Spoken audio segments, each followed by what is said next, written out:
সংবিধান সংস্কার পরিষদ সদস্যের গণের শপথ বাক্য পাঠ করানোর এবং পরিচালনার জন্য বিনীতভাবে অনুরোধ করছি। এখন জুলাই জাতীয় সনদ সংবিধান সংস্কার বাস্তবায়ন আদেশ 2025 অনুযায়ী সংবিধান সংস্কার পরিষদের সদস্য হিসেবে সদস্য গ্রহণ ও স্বাক্ষর প্রদান অনুষ্ঠিত হবে। এই লক্ষ্যে আপনাদের ফোল্ডারে নীল রঙের একটি শপথপত্র সরবরাহ করা হয়েছে।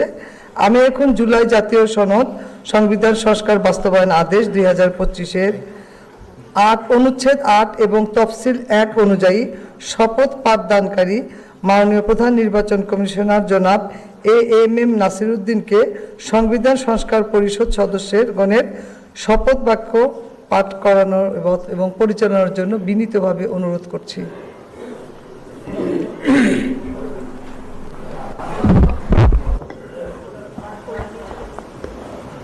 সংবিধান সংস্কার পরিষদ সদস্যের গণের শপথ বাক্য পাঠ করানোর এবং পরিচালনার জন্য বিনীতভাবে অনুরোধ করছি। এখন জুলাই জাতীয় সনদ সংবিধান সংস্কার বাস্তবায়ন আদেশ 2025 অনুযায়ী সংবিধান সংস্কার পরিষদের সদস্য হিসেবে সদস্য গ্রহণ ও স্বাক্ষর প্রদান অনুষ্ঠিত হবে।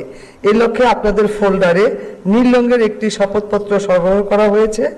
আমি এখন জুলাই জাতীয় সনদ সংবিধান সংস্কার বাস্তবায়ন আদেশ 2025-এর 8 অনুচ্ছেদ 8 এবং তফসিল 1 অনুযায়ী শপথ পাঠদানকারী মাননীয় প্রধান নির্বাচন কমিশনার জনাব AMM নাসির উদ্দিনকে সংবিধান সংস্কার পরিষদ সদস্যের গণের শপথ বাক্য পাঠ করানোর এবং পরিচালনার জন্য বিনীতভাবে অনুরোধ করছি।